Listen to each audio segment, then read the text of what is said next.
vuelta y ahora sí, la verdad es que hace unas semanas habíamos mencionado esto que tiene que ver con la preservación del patrimonio. En general suele surgir el tema de, bueno, la falta de una cinemateca y demás, como tocamos el tema, pero siempre un poco de costado. Entonces la idea de este programa era tomarnos unos minutos para hablar más profundamente y en serio del tema y invitamos a la directora del Museo del Cine, Pablo Ducro-Hicken, Paula Félix Didier, y le damos la bienvenida. ¿Cómo estás, Paula? Hola, ¿qué tal? Hola, ay, la escucho como súper bien de repente. Bueno, bienvenida, Paula, acá te saludamos Vicky, Nancy, y primero que nada, ¿cómo estás y cómo estuvo la noche de los museos? ¿Qué tal? Bueno, gracias por la invitación. La noche de los museos estuvo maravillosa, la verdad que fue una noche muy mágica por muchos sentidos. Para nosotros significó abrir la puerta de nuevo después de un año y medio, así que en ese sentido muy contentas. Estuvo lleno de gente toda la noche, no dejaba de pasar gente y algo que notamos era las ganas que tenía la gente de estar ahí. Siempre es así en la noche de los museos, pero esta vez fue bastante más especial. La gente se quedaba, prestaba mucha atención a todo, tuvimos actividades que duraban por ahí una hora y media y bueno, nadie se movía, nada, fue muy emotivo por un lado y también muy energizante, ¿no? Había como algo de mucha vitalidad en el reencuentro. Qué alegría. Justamente esto que mencionabas de un año y medio de bueno, la pandemia básicamente, y quería también preguntarte antes de comenzar a hablar específicamente del tema, cómo había sido para el museo transitar los meses de pandemia, los largos meses de pandemia. Bueno, como a todo el mundo, ¿no? Obviamente no tuvimos que cerrar la puerta y bueno, no pudimos cumplir con la que es nuestra actividad principal, que es la de la mediación y el encuentro con la gente, ¿no? El de ser un espacio que genera experiencias. Desde nuestro lugar nosotros nunca dejamos de trabajar porque bueno, las colecciones hay que mantenerlas y bueno, había un grupo que permanentemente íbamos al museo a ver el estado de las colecciones y otro grupo que trabajaba remoto y que estuvimos planeando actividades también, como nos pasó a muchas instituciones culturales, nos tuvimos que plegar a hacer actividades online y eso también nos fue una gran enseñanza porque bueno, ahora creo que van a convivir, ¿no? Las dos maneras de pensar las actividades, presenciales y las virtuales. Sí, justamente eso te iba a preguntar, si el hecho de repente encontrarse a puertas cerradas, siendo justamente un museo que trabaja mucho con actividades, ¿no? con acercar el hacer al público y teniendo que ir al mundo de lo virtual, si le encontraron tal vez una beta que no habían visto anteriormente y ahora dicen, bueno, todo esto nos lo podemos quedar y podemos seguirlo aprovechando aunque el museo abra. Sí, desde ya, vos pensás que bueno, nosotros somos un museo del audiovisual, ya teníamos cierta cancha en mostrar cosas en YouTube, en mostrar cosas en las redes sociales, entonces lo que hicimos fue reforzar un poco eso y bueno, obviamente que eso también te permite llegar a gente que antes solo con lo presencial no llegabas, así que sí, desde ya que eso se va a quedar con nosotros, ¿no? Y bueno, nuestras redes sociales crecieron muchísimo, veníamos bastante bien, pero la verdad es que claro. No sé. Tenemos un pequeñísimo cortecito por momentos, pero igual te escuchamos. Bueno. Hablando un poquitito ya más precisamente de lo que tiene que ver con la preservación, que bueno, es algo que a veces es un tema que recorremos, te quería preguntar por algo que es que a veces quizás no se entiende cuando uno habla justamente de preservación, que exista por ahí la película en YouTube no significa realmente que la película exista. Y quería saber si nos podía justamente empezar a poner en claro estos conceptos de qué significa cuando hablamos de preservación, qué es lo que estamos cuidando. Bueno, a ver, primero, ¿no? O sea, si está en YouTube, de alguna manera sí existe, ¿no? Está en YouTube. A lo que hace referencia por ahí esa frase es a que las películas, y esto también para pensarlo, los archivos audiovisuales no guardamos solamente películas. En lo primero que uno piensa es en las películas que se estrenan en el cine, o sea, en los largometrajes de ficción, o en los documentales, o tal vez incluso en algunos noticieros. El audiovisual incluye muchísimo más que eso, ¿no? También están todos los registros que se hacen en video, también están las películas familiares, las publicidades, las películas institucionales, las educativas. Y bueno, cada uno de esos géneros, si querés, y cada uno también de los formatos y de los soportes del audiovisual, tiene necesidades de conservación distintas y también suertes distintas en sus posibilidades de sobrevivir.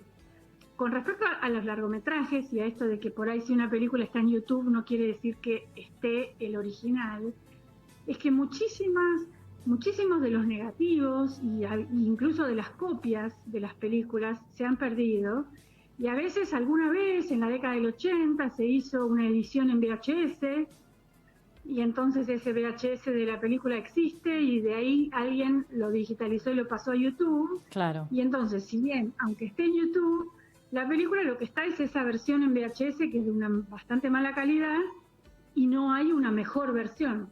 El original, el negativo o incluso una copia en fílmico a lo mejor ya no existe más porque se pudrió, porque se perdió, porque está deteriorada.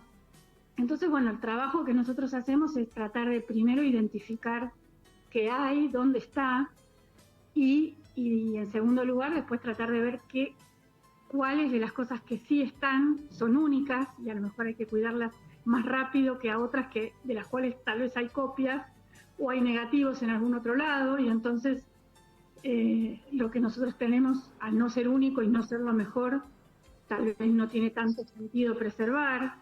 Es eso, ¿no? Es como un proceso complejo que tiene varios pasos, y el primero es el de la investigación y el de la identificación.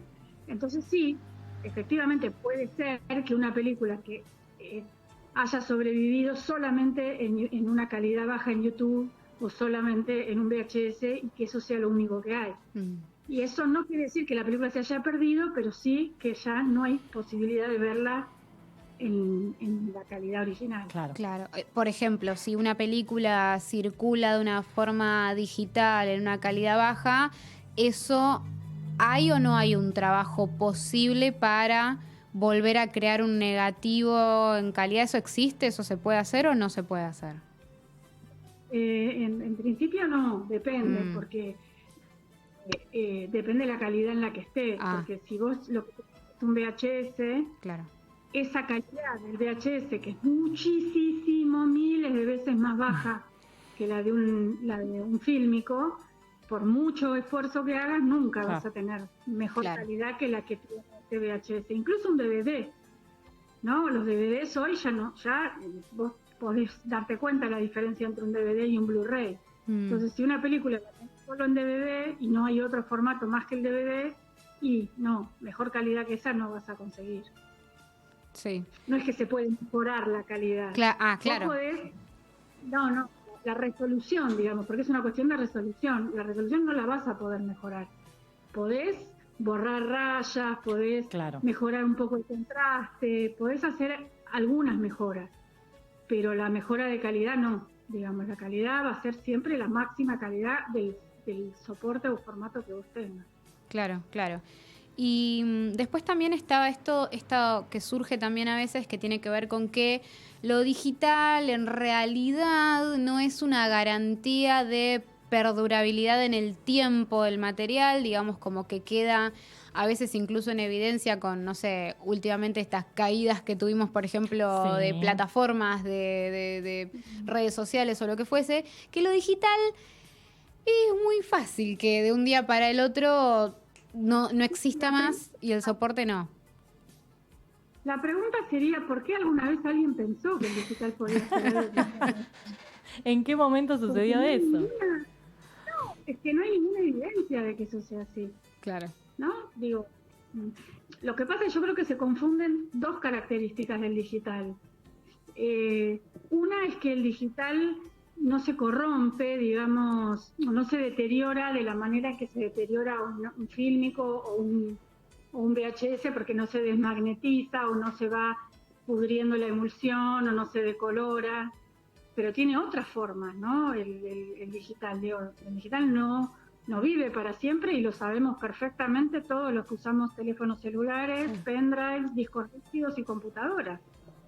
Claro. Gracias, que duran 4 o 5 años. Digo, los discos rígidos se mueren y bueno, los archivos se pueden corromper. Claro. Necesariamente, ¿cuál es la primera regla del digital? Hacer backup, ¿no? Todos sabemos que hay que hacer backup porque la información se te puede perder en cualquier momento. Nadie se arriesga a información importante a tener una sola copia. Claro. Incluso de nuestros propios archivos. Pero además, en el caso del digital, en todos los casos, pero en el digital es todavía mucho más veloz, dependemos también de la obsolescencia programada, o sea, de intereses comerciales de las empresas que fabrican los formatos, los software, los equipos con los cuales leer los archivos, ¿no? Ellos cuentan con que vos te tengas que comprar un equipo nuevo cada 4 o 5 años, por lo cual ya vienen fabricados de manera tal de no ser compatibles con los formatos más viejos. Sí. Entonces llega un momento en que tu teléfono no sirve más. La versión de Android que tenés no sirve más porque no soporta un montón de aplicaciones que vos querés tener.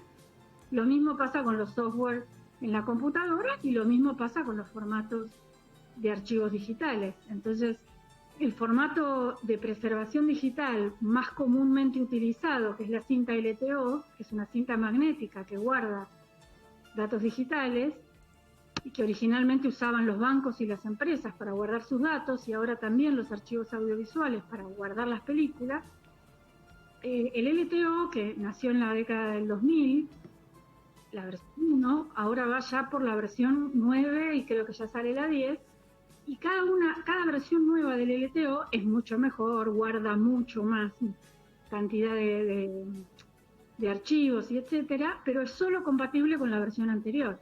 Claro. Entonces, si vos tenés una cinta LTO de la versión 4, y bueno, solo la podrás leer con el 4 y el 5, pero con el 6 ya no. Entonces, todo el tiempo tenés que estar migrando la información al formato más nuevo para asegurarte que la vas a poder seguir leyendo.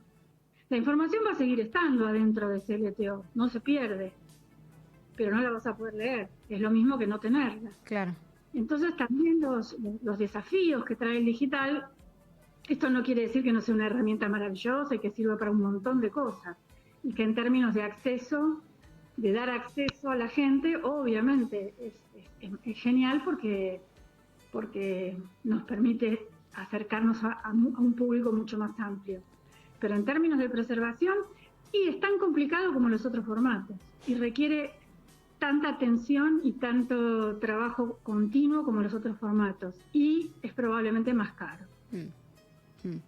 Claro, pensaba en eso que cuando empezaste a hablar del tema de la conservación digital, porque por un lado tienen el trabajo de investigación para encontrar aquellas películas que por ahí ya tienen muchos años y que, bueno, no sabemos si hay todavía algún original y todo esto, pero después lo más nuevo y también pensando en el universo audiovisual más amplio, como vos bien lo definías, que no es solamente los largometrajes, sino que implica un montón de otro archivo que puede ser rico para muchas otras cosas más allá de las películas, implica esta conservación digital porque por ahí hoy por hoy ya fueron generados digitalmente. Entonces les implica a ustedes también un trabajo de mantenimiento por ahí, no tanto ya de investigación, pero sí de mantenimiento, que es igual de complejo, aunque estemos hablando de digital, que si fuera conservar un material que tenga más riesgo, digamos, de degradarse físicamente. Sí, bueno, por eso digo que quienes sostienen que la solución de la digitalización es la mejor solución y que es fantástica y mágica y sirve para para que ya no nos tengamos que preocupar más por conservar. No, es verdad. Es un gran triunfo ideológico, te diría, porque no sé cuál es la evidencia en la que se basan para decir eso. Yo creo que es maravilloso, nos ha permitido, como te digo, para el acceso seguro, para la restauración seguro, incluso para la producción, ¿no? También es mucho más fácil filmar y editar en digital, pero no es más barato y no dura más, claro, y no es más seguro, ¿no? Eso no. Entonces, como y a mí me preocupa bastante porque justamente ese triunfo ideológico de pensar que lo digitalizo y listo, y con eso lo tengo resuelto, hace que en realidad los registros audiovisuales digitales para mí estén en mayor riesgo hoy que cualquier otro. Incluso el fílmico. Porque el fílmico, sí, si está, digamos, medianamente guardado y sí, obviamente la temperatura y la humedad lo joroban, pero puede aguantar, sabemos que aguanta 150 años. Un archivo digital, dentro de 50 años no vamos a saber ni lo que es, claro, por dónde agarrarlo, ¿no? Claro. Tampoco, como es opaco, tampoco podemos saber qué hay adentro a menos que logremos reproducirlo, ¿viste? El fílmico tiene la nobleza de que lo levantás, lo mirás a contraluz y ya algo sabés, claro. Y claro, por lo menos sabes que había, y aunque no lo puedas ver, sabes que había. Paula, me gustaría conocer un poco sobre los procesos para restaurar algo cuando se encuentra en alguna colección o cuando se encuentra de alguna manera más bien fortuita, cuando hay algo que estaba perdido y aparece, digamos, ¿cómo pueden ser esos trabajos de preservación en términos como prácticos y técnicos? Es decir, ¿es muy costoso? ¿Hay laboratorios acá que trabajan de esa manera? ¿Cómo trabajan ustedes? No, bueno, a ver, restaurar es lo que menos se hace, ¿no? Ajá. La restauración audiovisual es muy cara y solo se hace con algunas películas, con largometrajes comerciales que se puedan volver a estrenar o editar en Blu-ray, o algún material que sea muy, muy valioso y entonces se hace una restauración digital completa, digamos. Sí. Lo más común es que uno, bueno, lo que hace es digitalizar, simplemente una digitalización con alguna corrección de color, con lo que se llama remasterización. En el caso de que la película esté en más o menos buen estado, se remasteriza, o sea, se digitaliza y se trata de mantener las cualidades que tenía en el fílmico. Y si no, bueno, una preservación fotoquímica, que es decir, bueno, yo tengo una película en fílmico y la quiero quiero hacer una copia nueva, una restauración y volverla a fílmico, bueno, eso se hace. En digital, las herramientas para restaurar son digitales, ¿no? Son como una especie de, imagínate, un Photoshop para películas. Ajá. O sea, es un software que puede borrar rayas, borrar marcas. Eso es un software. Después hay otro software que te permite hacer corrección de color, que eso te permite mejorar el contraste, el brillo, los niveles de color que a veces cuando vos digitalizás se cambian. Después también se puede estabilizar la imagen, a veces cuando la imagen se mueve mucho porque las perforaciones en la película no están del todo bien. Bueno, digitalmente vos podés estabilizar la imagen y que deje de moverse, o mejorar el cuadro. Todo eso son herramientas digitales. Entonces, lo más común es que uno digitaliza la película y la restaura digitalmente y ahí queda. Después haces un DCP y eso lo pasas en el cine o lo pasas a Blu-ray o lo pasas a un archivo digital y se pasa por alguna plataforma en la televisión. El proceso completo, si uno quisiera volver a fílmico para que la película esté en su formato original, implica, y sí, por un laboratorio que tenga una máquina que es de digital a fílmico, ¿no? En Argentina, hoy por hoy, laboratorios fotoquímicos no hay. laboratorios que hagan restauración digital, hay algunos, hay 2, creo, 3, que no hacen el proceso completo, hacen una parte, algunos masterización más que restauración, y así. Claro. Sí. Te voy haciendo ya una de las últimas, Paula, te prometo.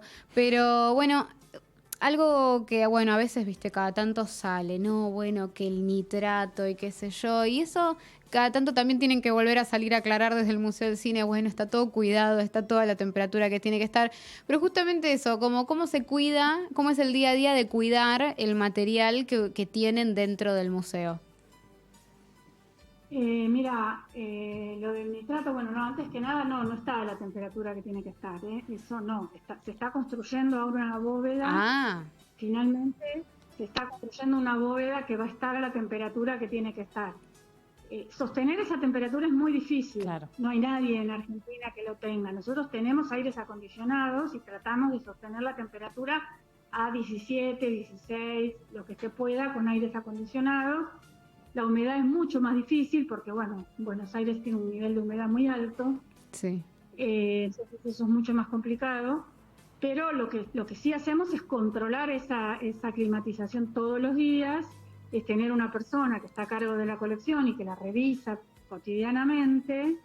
Y bueno, y ahora se está construyendo una bóveda que, bueno, va a contar con todas las condiciones, porque también la preservación audiovisual es un campo que va, viste, como avanzando y cambiando con el tiempo. Entonces, en un momento te decían, no, bueno, las películas tienen que estar a 10 grados o 12 grados. Ahora te dicen, no, a 5 grados o incluso mejor si puede ser bajo cero.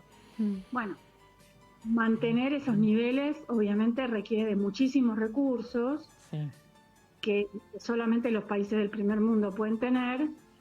Nosotros encima, con nuestra situación climática, por ahí es un poco más complejo, pero además ahora se presenta otra situación, que es la del cambio climático y de la huella de carbono. Mantener climatizadas las reservas técnicas para películas implican un gasto de energía enorme. Claro. Entonces lo que hay que ahora es sentarse a pensar métodos alternativos, ¿no? Porque claro, la verdad que es insostenible tener aires acondicionados prendidos las 24 horas. Claro, nuevas formas también. Nuevas formas también de conservar. Exacto. Entonces, bueno, se está trabajando también en el mundo en buscar otras formas que no impliquen no impliquen tener aires acondicionados prendidos todo el día, ¿no? Porque eso es bueno para las películas y es malísimo para el medio ambiente. Claro. La cosa es complicada. Sí. En este caso. Paula, nosotros muchas veces hablamos de la falta de una cinemateca, ¿no? Como esta ley de la cinemateca que hace años y años y años que existe. Y me gustaría justamente que aclares vos también por qué es importante tener una cinemateca. Porque si no parece que, ya está, lo hace Paula, lo hace el Museo del Cine. ¿Para qué? Y me gustaría que nos expliques vos un poco la diferencia sustancial de que eso se haga de forma más organizada desde el Estado, por ahí, desde un organismo más específico. No, bueno, el Museo del Cine, te diría que hoy por hoy cumple la función, por omisión, cumple la función de una cinemateca. El problema es que el museo depende del gobierno de la Ciudad de Buenos Aires. Nosotros tenemos un rango y una llegada que es municipal. Claro. No somos una institución nacional, no tenemos alcance nacional. Y esto es una opinión mía, ¿no? Esto mucha gente piensa muy distinto que yo, pero yo creo que el cuidado de la memoria debe ser una responsabilidad indelegable del Estado, como lo son la salud y la educación, ¿no? Creo que el cuidado de la memoria y el cuidado digamos, la memoria colectiva y de lo que nos construye como comunidad tiene que ser responsabilidad del Estado, porque solamente en manos privadas se corren muchos riesgos, incluido el de que sea una memoria selectiva, ¿no? Claro. O una memoria que elija de qué acordarse. No que en el Estado no pueda pasar, pero me refiero a que si el Estado pone los recursos, y en el caso del audiovisual son recursos importantes los que hacen falta, pero además políticas públicas, ¿no? Digo, hay un conocimiento internacional respecto de estos temas, Y estaría buenísimo tener una institución nacional que pueda brindar asesoramiento, apoyo, bajar políticas públicas, buenas prácticas, ¿no? De todo tipo, que tengan que ver con la documentación, la catalogación, las cuestiones de propiedad intelectual, que son fundamentales en los archivos audiovisuales, por supuesto las cuestiones de conservación y preservación. Argentina es uno de los pocos países en Latinoamérica con una producción tan importante de cine que no cuenta con una cinemateca y hoy por hoy que no cuenta, por ejemplo, con un escáner. La semana pasada Bolivia, la Cinemateca Boliviana adquirió un escáner. Chile, Ecuador, Colombia, México, Brasil tienen escáneres para digitalizar. Nosotros solamente lo podemos hacer en ámbitos privados. Hay un transfer digital en la televisión pública que generosamente trabaja en conjunto con otros archivos para digitalizar, pero es un transfer que tiene una calidad que ya no es la que debería ser, digamos, no es 4K ni 2K, que sería lo que mínimo indispensable para digitalizar hoy en día. Entonces, por ejemplo, eso, ¿no? Una institución que pudiera ¿no? concentrar las tareas de conservación y preservación, pero también lo que hacen muy bien la Cinemateca Uruguaya, la mexicana, la chilena hoy por hoy, que es la de la educación del público, ¿no? Además de conservar, también difundir, también mostrar el cine nacional, pero también el cine internacional. Cada vez es más difícil ver películas que no son grandes tanques comerciales, ¿no? Y por ejemplo, la Cinemateca Uruguaya cumple con esa función programando 3 salas permanentemente con cine europeo, con cine, ese cine que no llega a las cadenas de los cineplex. Entonces, claro, una institución nacional y federal, digamos, que también apoye las iniciativas que hay en este momento en muchísimas provincias para recuperar su patrimonio audiovisual, y para mí es fundamental. Pero bueno, nunca voy a entender por qué no pudimos hacerlo y no podemos hacerlo. Sí, la verdad que no. Paula, la verdad, compartiste muchísimo tiempo con nosotras. La verdad, estamos recontra agradecidas por haber compartido todo esto con nosotras. Te agradecemos. Por toda la información. Sí, es un montón. Así que bueno, te agradecemos y te mandamos un fuerte abrazo de nuestra parte. Bueno, muchísimas gracias, chicas. La verdad que ha sido una linda entrevista. No suelen haber preguntas así tan específicas e interesadas. Así que la verdad que muchas gracias. Por favor, a vos. Un abrazo, Paula. Bueno, hasta luego.